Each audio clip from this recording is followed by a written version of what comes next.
I am super, super excited to introduce Luis Leiva. Welcome, Luis. Thank you so much for joining us today. Oh, thank you, Mike. I appreciate you having me on. Am I your number one guest? Am I the first one? You are. So that's why we're a little bit behind schedule today. I'm sorry. We had some technical difficulties totally on my part. No. But I'm really excited to announce that every single Wednesday, we are going to do what we consider a Winners Wednesday. So these are going to be entrepreneurs, agents in the real estate industry, with EXP or not with EXP, and just really go over some of the best practices, their story, tips that you have for other real estate agents. And Luis, one of the reasons why I picked you to be our first guest today is you have an incredible story. And I'd like for you just to share a little bit. I'll give you just a brief background because I know Luis is incredibly humble. But Luis had his own real estate brokerage. So not only was he a successful agent and team leader, but then he developed his own real estate brokerage called Culture Estate. They had over 100 agents. And culture was not only in the name, by the way. It had one of the best cultures that I've ever seen with any real estate firm. And, I know that you guys were just a powerhouse in New Jersey. So let's kind of walk me through how you transitioned into being a real estate broker. Oh, thank you for, start leading off with that question. Well, for me, real estate really meant a lot more than a high-paying job.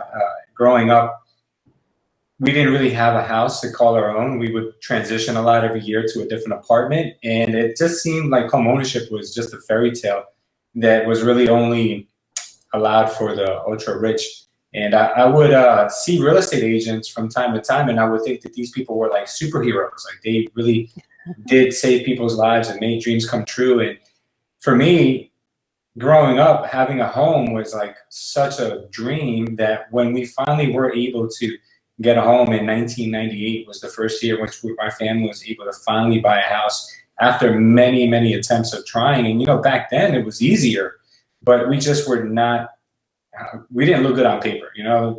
We made enough to get by. We made enough money to pay our rent and provide food, but it was kind of difficult to prove to a bank that we could pay for a $160,000 house, believe it or not. It was very, very difficult back in those days for us. So when we were able to get our first home, it just felt like the greatest feeling ever. Like it really was. And I was only a kid. I was probably like 16, 17 years old, but I knew there was something special about that moment. And then as soon as I turned 18, I tried to buy a house of my own. I told my dad, hey, take me to try to see if I can qualify to buy a house. And so then he took me, my dad would take me anywhere. I mean, anything I wanted, my dad would try to help me with, or at least allow myself to be educated about. So I told him to take me to see a real estate agent who was a friend of his. And I sat in her office. I sat in her lobby while my dad spoke to her. And I can hear her saying things like, I don't think he's going to be able to qualify because he doesn't really make any money on the books, because I was cutting hair at the time. And I was making fairly decent money cutting hair. I was probably making more money off the books than my teachers were making on the books. So it wasn't like I couldn't afford to buy one, but it didn't make sense on paper what I was doing. So needless to say, I wasn't able to start investing at 18, which was kind of like, believe it or not, as a kid, that's what I used to dream about. Is like buying homes, fixing homes, and just making them better, even if it was just a flip or to provide a place for another family to live in. But that dream got delayed somewhat. So finally, when we're able to buy an investment property, I think that year was in the early 2000s. It must have been like 2001, maybe 2002. What ended up happening is that one of my very good friends, he got into the mortgage business, and he said, hey, listen, you guys should refinance your home, because when you bought it in 98, the rates have dropped since then. So you can lower down the rate and you can pull out some money. So we did just that. We lowered the rate, pulled out some money, did some repairs to the home, but then we had some money left over. So then it occurred to me that I said, hey, listen, why don't we try to buy an investment property? I told my dad and my brother. So we went in on it, and we bought a 4-family home just down the road from where we were staying. And that home was my first introduction to investing. We did all the work ourselves, which we had no idea what we were doing. My brother was in construction, but he was a mason. So when it came to like sheetrock, painting, tile work, he had no idea what he was doing. So he was I would rather have no help than his help. It was really bad. Like, he would complain about painting because he hated that kind of stuff. So it was basically my dad and I did the brunt of the work. And then I started renting apartments to tenants, and I had no idea how to I had no idea how to even like check a background for a tenant. No idea. I just thought everyone was a good person. So needless to say, I got some really bad tenants. I had tenants that from day one didn't pay me, brought in dogs, started selling drugs in the house. Like, it was just a nightmare.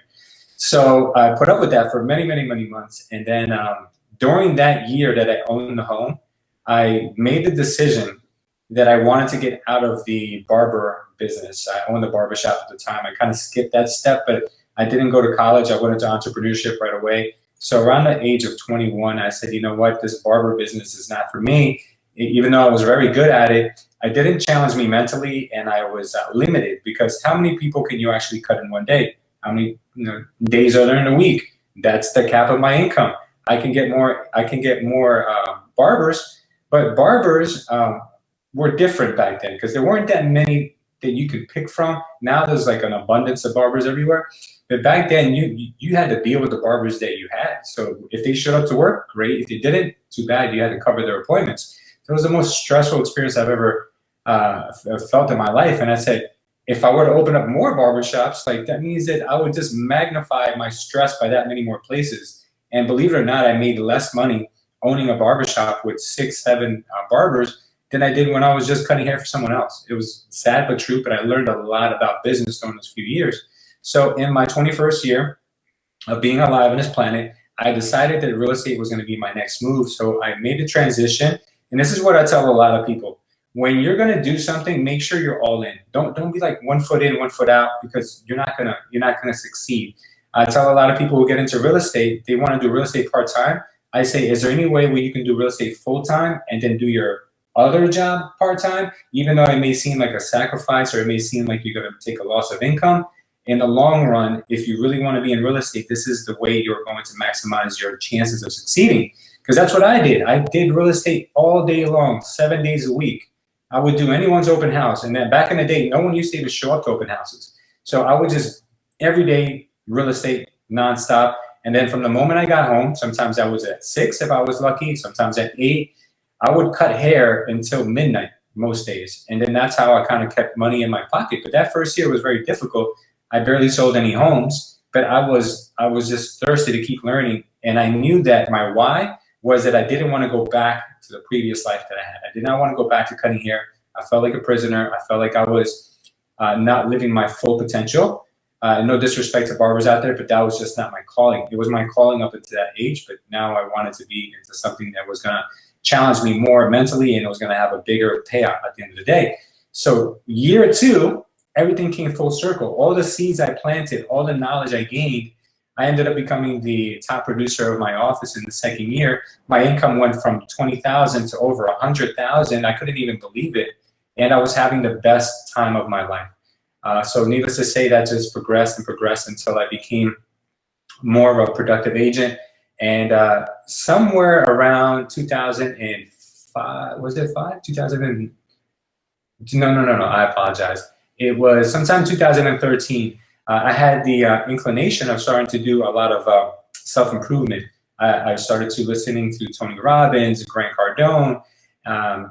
Gary Vee wasn't really in the picture yet. And I started to kind of see that there was a pattern, that these guys were putting plans together, that they had visuals like whiteboards with vision walls and all these things. And I said, you know what? I was going through a rough time because we were just coming out of that kind of like that real estate slump. So I said to myself, you know what, there has to be something behind all this, because all the people that are doing really well, they use these methods. So I started with a simple whiteboard with some visions and some things I wanted for my life. One of them was to open up a real estate office. So I kid you not, within the first 2 weeks of having that on the wall, I had a real estate office. I found a location, and it kind of was like the reticular activator system, where you don't see it unless you have it. Like if you own a red car, now you see red cars everywhere.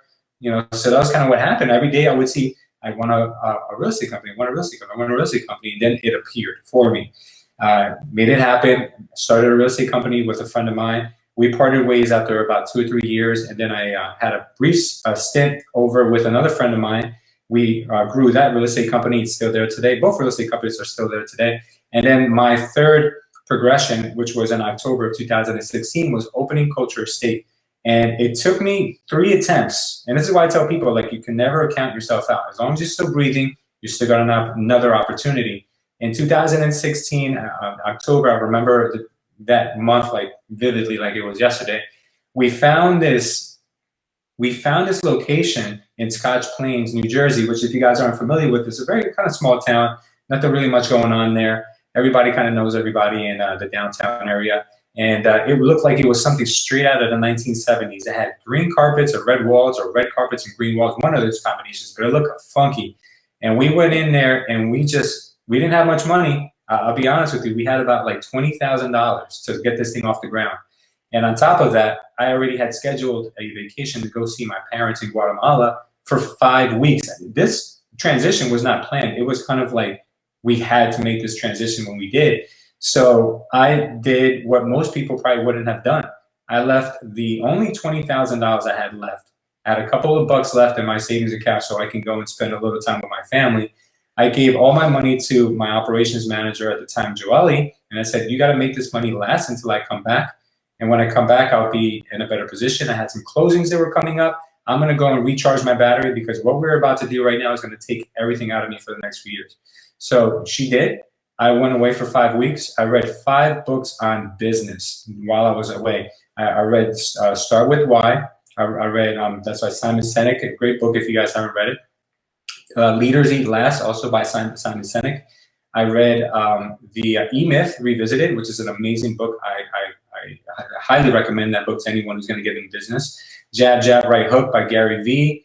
And there was a 5th one that I forget, but I read I was nonstop. Every moment that I wasn't helping my dad or having a meal, I was reading. I came back with so many notes, so many pages of just like ideas and notes, and I came back and I started doing Mastermind Mondays, and it started to become almost like our calling card, where we would just, as individuals, we'd go in front of the other crowd, the others in the office, and we would just talk about ourselves, who we are, why we're in real estate, what we want to achieve. And I'm telling you right now, there was at least 5 or 10 occasions somewhere in between then where our agents literally broke down in tears in front of everyone. And I was one of them. I admit, I was telling my story and I started crying. But it's because we have to get over our fears of being in front of others and telling our story, because what else is real estate but communicating with people and being yourself and being likable. So I told my agents, there's only one thing I can ever guarantee you if you join my organization, and that's that I will make you uncomfortable, because life is uncomfortable. And if you can get over yourself, you can get over anything. And we grew our brokerage when we started in October 2016. It was myself, it was Joelle, it was my sister, believe it or not, and my friend Diego and his brother. We had 5 agents total. That was it. And we transitioned that office into, at our height, it was, thank you for bringing that up, but it was 97 licenses within 2 years, 2 years and change, which it was amazing. Like that was, and I was big with the vision wall, 100 agents on my wall. And thanks to you guys, we smashed that. Now we have more than 100 agents in our organization, way more. But it's because we took the initiative where we felt that was our barrier, because I'm telling you right now, it took us 2.5 years to get to 90 some agents, but we kept bouncing up and down, up and down. It was kind of like this rocket to the moon and then a plateau. We couldn't figure out why. And the reason why was because agents kept leaving for better opportunities, which I couldn't blame them, because I did the same thing. I moved from office to office when I thought there was better opportunities. And when I saw your model, Micah, I said, this is the perfect opportunity for real estate agents. They can never outgrow EXP, because EXP gives them everything they could ever get on their own and then some. I don't think I could have ever gotten international within a reasonable time frame, but if I wanted to, I can do that tomorrow. Agents have ownership, agents have equity, agents have so much. And I would think to myself, like, you would really have to be small-minded or want or like pain, because that's what I went through as a broker. You really like pain to go out and go try to do things on your own, because it's tough. I'm telling you right now, it's really hard. The hardest thing about being a broker, if you guys have never experienced this before, and if you have, you know exactly what I'm talking about. The hardest thing about being a broker is that you pour so much into others, and just to see others walk out the door and then never talk to you again. It's really sad. It's disheartening. And to me, I had to put myself in a position where once it had started happening, I was kind of like, oh, it's okay, you know, it's all right, to the point where, all right, this person leaves, I got to shut myself off mentally, because it really did hurt, like losing a family member. So, Right. you know, that's my story in a nutshell. But ever since we made this transition into EXP with your organization, Micah, we have experienced a different type of organization where, yes, we've lost agents, but we've only lost agents who weren't ready to invest in themselves. And we've attracted agents who are serious about their business. And now we have, like I said, way over 100 agents, but we have way over 100 productive agents. Whereas before we had 80-20, 20% were productive, 80% were hanging their license and doing one deal a year. So that's been the biggest transition for us. And yeah, I'm not sure if you're still there with me. I lost your video, but I'll keep going if you want until you come back. So what I can tell you right now, guys, is if you're watching this, or if we're still live, that another one of the biggest takeaways that you will see is that in order to scale any business, you need to be around the right people. And Micah and Hamoudi are the right people for me, because when I got to a certain level, there was really no one around me who could take me to that next level. It was all me trying to research, how do I go to that next level? How do I grow this or leverage this? And I thought for a moment, maybe taking it into the franchise world might be an easier way for me to now grow this thing, which means that I would now have to team up with other brokers who would then be culture estates, but they would be a franchise of the major company. And if you guys don't know that, that requires a 5-year to a 10-year marriage with that person. And if that person turns out to be crazy, or if that person turns out to be a bad representative of your brand, you know, it can get really ugly. And on top of that, they can also sue you whenever they feel like it to get out of their contract. So it's a lot of legalities. You don't want to be sued. It's not something that, you know, helps you sleep at night, let me say. But the way that Micah has offered me this opportunity, I can now team up with the same people who would have taken franchises with me. And it's really kind of all done on a handshake. And if that person turns out to be great, amazing, that's awesome. And they're going to grow their own brand. They don't have to now grow my brand. And the difference now is that if they're amazing people and I feel like they are the person that I want to do long-term business with, well, I can pour more into that person and I can help that person grow that brand, because the better they do, the better that I do. It's very symbiotic. We don't have to worry about the P&L at the end of the month. We don't have to worry about liability. We don't have to worry about rogue agents. You know, none of that is our concern anymore. We just go to business and we do what we do best, which is support each other. We grow the brand, and then we just help others sell houses. You know, that's really what we're meant to do anyway. Once you get to that level, you kind of outgrow the working with buyers and seller thing. You have to make other people better at that. Yeah, thank you so much. And I'm sorry, guys, my screen completely froze, so it was not letting me do anything. But Luis, I heard you the entire time, and you know that really brings to my next point. So, you know, I hear from real estate agents all the time. You know, you have that natural progression, or so we think, right? That you're a successful agent, then you create a team, and then you're like, I want to open my own office for 2 reasons: usually to create leveraged income off of other agents, and then also to help other agents produce more. So what advice do you have agents maybe that are considering getting their broker's license right now, looking to open up an office, bring on agents? What advice would you have for them in comparison to what you've done in the past, the success that you've had with 100+ agents in 2 years, which is amazing, guys. That is no easy feat, and to where you are today? Okay, well, when I did the transition, I thought to myself, knowing that EXP exists and knowing that EXP is an option for you, you'd have to be crazy to do it on your own now. And when I started, EXP started around the same time, like really popularizing in New Jersey. So it wasn't really like it was blaring in my ear that it was an option. I only learned about it a few years in. So right now, I'm going to tell you this: even though a lot of agents, they're going to want to try it anyway, and that's fine. It's your right to do that. You're going to try to do your own thing because you think that you're going to be the next Gary Keller, or you're going to be God's gift to real estate. But I will tell you this much right now: in order for you to succeed, you have to make a decision. Are you going to continue being a real estate agent and now also services realtors and compete with them? Because if that's the case, you're not going to grow your business. You have to make a decision. When I opened up my brokerage, I said, okay, I'm going to be an owner. I'm no longer going to be an operator, like Michael likes to say a lot, because that's one of the lessons that I learned in the book, The E-Myth.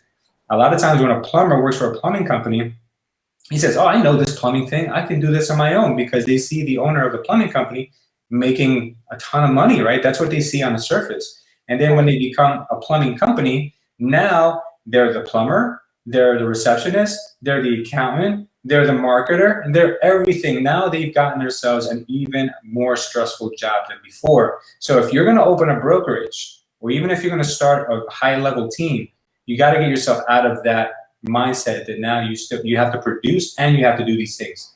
It's going to be a decrease of income, no doubt. It's going to be a decrease in income in the beginning. It's a very scary thing, giving away your listings, giving away your buyers, giving away all these things that you know you could just go and cash out $10,000, $20,000. It's gonna be really difficult. But if you really want to be a broker, then you got to be ready to make that change. You can't play both sides of the field, because number one, you're competing with your agents, and number two, you're going to run yourself so thin, you're going to be miserable. You're going to hate the industry that you're in. So you got to make a decision to step back and then just watch things from a macro level. That's probably what I can tell you. Yeah, absolutely. And one of the things that, you talked about Tony Robbins before, and one of his quotes is, are you a business owner or are you a business operator? And a lot of us get into real estate to be a business owner, to have financial freedom, time freedom, location freedom. Well, what happens is we no longer have that. You can get financial freedom for what you give up more time. So that's where he would argue that you're an operator and not an owner. Now, one of the things that I know was really important to you, Luis, when you came over to EXP was maintaining that culture. Obviously, your company was called Culture Estate. You guys had an amazing culture in your office. How have you been able to maintain that transitioning into a virtual brokerage? Yeah, great question, because it was a fear of mine. Going virtual for me was one of the scariest things, because I felt like we needed an office to continue that camaraderie, that brotherhood, that sisterhood between each other. And I really fought it. I said, okay, you know what? I'll join EXP, but I'm keeping my office. And then along comes COVID, and we're all working from home. So I said to myself, this is ridiculous. I'm paying a ton of money to keep this place open. Meanwhile, we're all working virtually and we're having our meetings on Zoom. I think that I have to ask this question. So I asked a lot of my agents, hey, do you like working from home? Would you consider continuing working virtually if I can give you guys the top commission in the company? I can give you all the benefits, but we won't have an office. Or do you want to keep the office? So unanimously, everyone asked and said, you know what, if it's going to help you and we can get more out of it, then let's just stay virtual. So we've lost agents over the course of the last, I would say, year and a half, but we've only lost agents that we would have lost anyway. It wasn't, we didn't, because my fear was that they're all going to leave because we're not going to be in a space together. But actually, absolutely not. A lot of them banded together and met up at Regis's. A lot of them did a lot of, how would I say, cold calling with each other, role playing with each other. All did it virtually, and we've never missed, for lack of only holidays, we've really never missed a Mastermind Monday that now we have more attendance to, because it's done on Zoom. And before, when I used to orchestrate this whole fancy thing in the office, I have sometimes 5 people in there, and maybe most of the people watching on Facebook. We haven't gotten back to putting our stuff on Facebook, but we are going to start doing that very soon. But it should have been a precursor to me that more people will watch you online than will in person. And now that we do this on Zoom, it's just like, it's a no-brainer. So for us, it's been, I went through a phase myself where I felt, because COVID really did, oh my God, that thing took forever to really, especially in New Jersey, for us to be able to get around each other. But recently, when we've gone to our masterminds that we've done, thanks to you, I've met people that aren't even in my organization that will literally do anything for us in order to help us, that I feel like, you know what, this is more of a culture than I could have ever hoped for previously, because culture was 100 people at best. We have thousands upon thousands, tens of thousands of people that are worldwide with eXp Realty, that if I were to reach out to them and say, hey, listen, can you give me some of your secrets? Hey, listen, what can I do in this situation? Or even if a hurricane hit my house and I have nowhere to go, I can reach out to extend a hand and they could help me get back on my feet. Nowhere else could I have imagined that possible.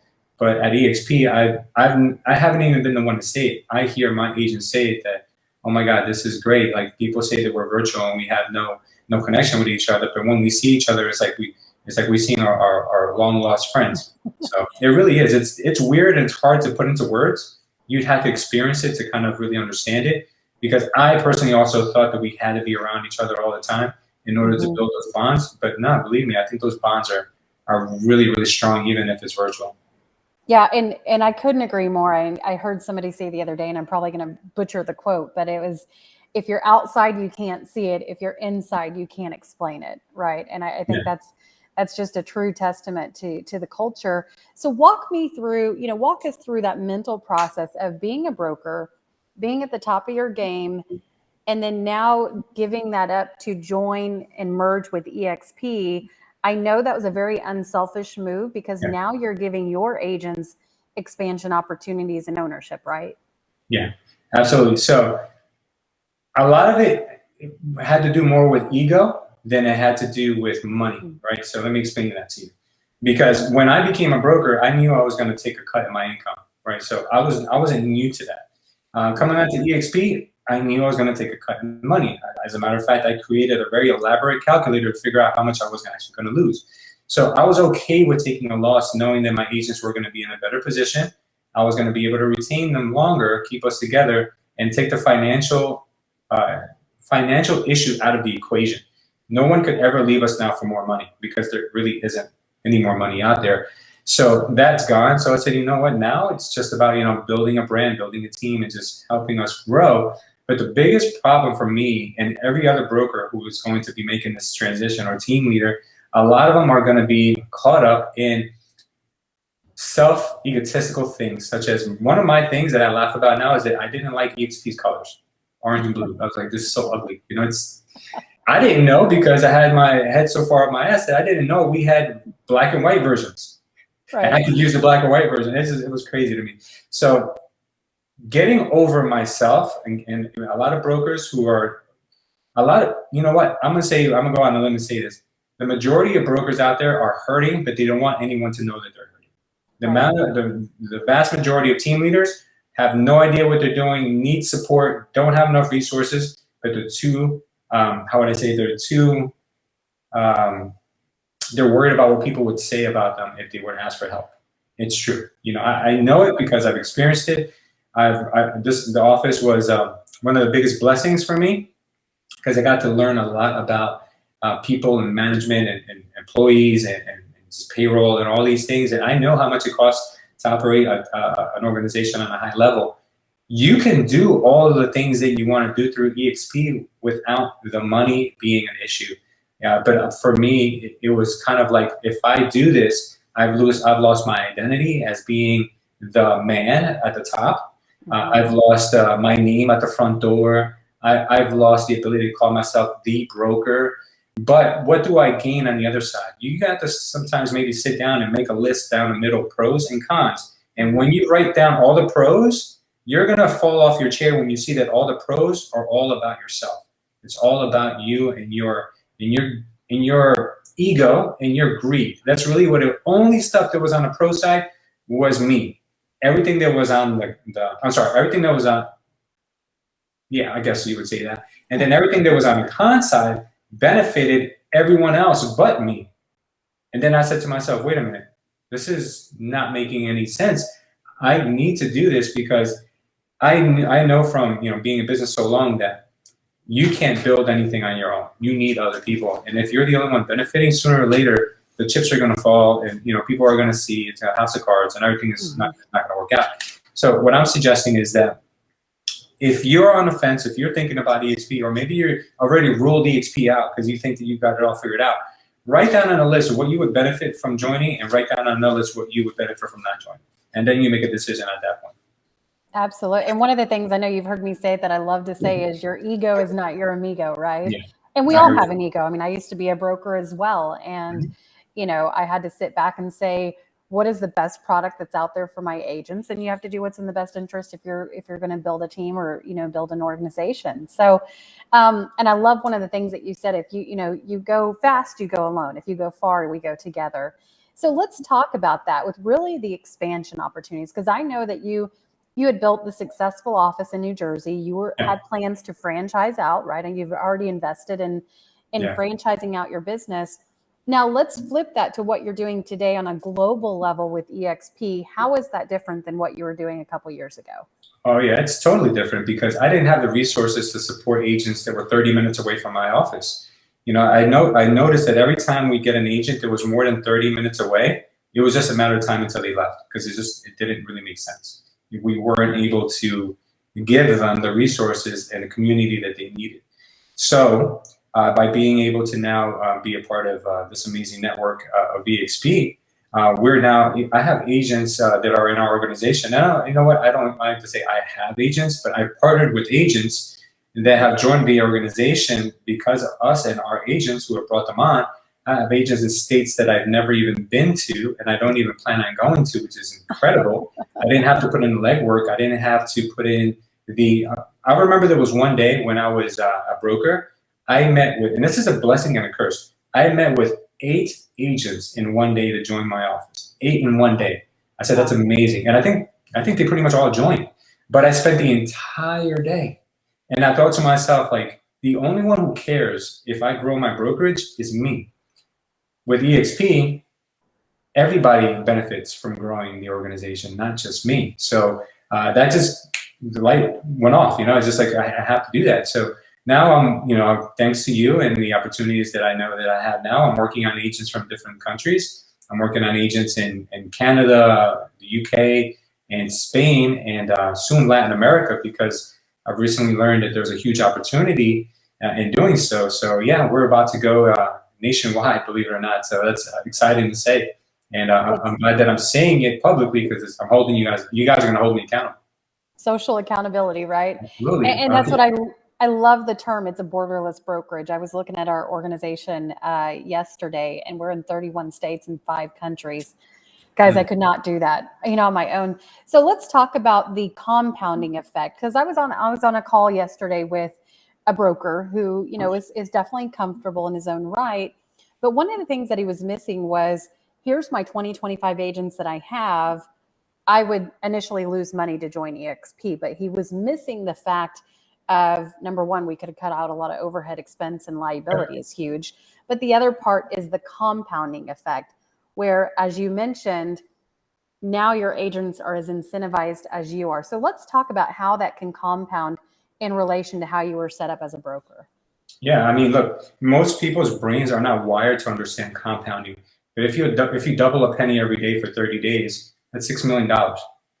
You just think about it, right? So even if you don't, it doesn't work exactly the same way with growing your organization with EXP Realty, you don't have that opportunity anywhere else, even with your own brokerage. You just can't do it. There's other brokerages that are attempting to do the same thing that EXP Realty has already done, and they're falling, saying they're falling short is an overstatement. They're nowhere even on the radar.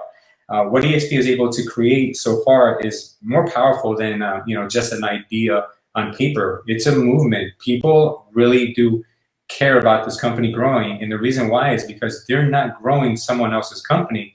It's an agent-led company. It's an agent-owned company. Think about that for a second right there, because if you own the company you work for, that gives you a different feeling about it. You care now if the company does well. You care that the company reported gains. You care that the company now is giving you a dividend on your stock, which is, if you guys aren't familiar with stock terms, it means you're getting paid now to hold the stock. Aside from it appreciating, you're now getting money for having stock. It's like, come on. So you're getting paid now so many different ways. And on top of that, having the opportunity to, I don't know, bring in an agent a month for the next year, that gives you, let's say 10 of them stay on. You've got 10 agents who can possibly now bring in 1 or 2 agents themselves. Now within 5 years, you've got an organization of 100, maybe more agents that are working towards their own goals and are not feeling like they have a broker to report to, like they have someone that's telling them what to do with their time and how to do their things. It's really just more like a real true partnership where everyone kind of like masterminds and bonds together to figure out, how do we do this better? And no one feels like they're getting taken advantage of, because whether you've been in real estate one day or you've been in real estate 20 years like me, we all get the same opportunity. We all get the same commission split, and we all get the same stock awards. No red carpet was laid out to me for bringing over 100 agents. If you got your license 6 months ago, you can come on and have the same opportunity that I had. I love it. And that's really the key there, is we all have the same opportunity. So it's never too late to get in. And one thing that I really want to end with, you said that it's a movement. Yeah. And I truly believe eXp is more than just a real estate brokerage. It's a movement. So Luis, I want to thank you. Before we go, anything else that you want to highlight before we end this call? Yeah, absolutely. So for a lot of you who are considering or might be looking at eXp as an option, I'll tell you right now, as an agent, it's a no-brainer. You leave your brokerage and you go check it out and you don't like it, you can come back. And if you come back, I guarantee you, your broker will give you more commission so they can use you as an example so no one else leaves. So you have zero, how would I say? There's no risk, no risk at all for you. You can bring your listings with you. They'll even give you your contracts to take with you. I've never in my life seen such a thing. So you're not handcuffed there financially. And if you're a broker, guess what? You're not signing on as a franchise, which means you're not on the hook for 5 to 10 years. You're not going to be paying a fee to come on like you would with any other franchise, which is anywhere between $30,000 to $60,000. You're not paying any of that, but you're getting all of those resources and a model that cannot be duplicated by anyone else. And if you don't like it, you can leave as a broker with all of your agents again. If your agents decide to leave with you, because it's the biggest opportunity in your life, but it is an opportunity for you to go and test the water without having to say, look, I have no way to escape. You can escape, but I'll be honest with you, once you see it and you understand it, you're gonna know that it's the biggest opportunity in your professional life from the moment you got your real estate license, the biggest opportunity. And when you grasp that, you will not be able to sleep. I guarantee you that. It's called eXp insomnia. I'm not sure who trademarked that, but it's a real thing. Right. And then I know Gene always says eXp is making real estate fun again. So awesome. Well, anybody that's interested, anybody that's watching this, if somebody sent you this video, definitely, go back to the person that you've been working with. But Luis, if somebody's watching this and they want to reach out to you directly, Sure. What's the best way to get in touch with you? Oh, you can find me in any social media platform under Culture Estate, any social media platform whatsoever. And if you want to visit our website, that would be culture.estate. It doesn't get easier than that. Yep. And I know you're big on YouTube as well. Absolutely. If you guys want to learn about some real estate 101, you can jump over to our real estate channel. We got playlists dedicated to just talking about your everything from marketing to your dialogue. So go ahead and check it out. It's also under Culture Estate on YouTube. Awesome. Well, thank you so much, Luis. I know that you're incredibly busy, and I really appreciate you being our first guest today on our weekly show. And as always, we appreciate your time, and it's great to be in business with you. My pleasure, sweetheart. Thank you for having me. Thank you. Take care.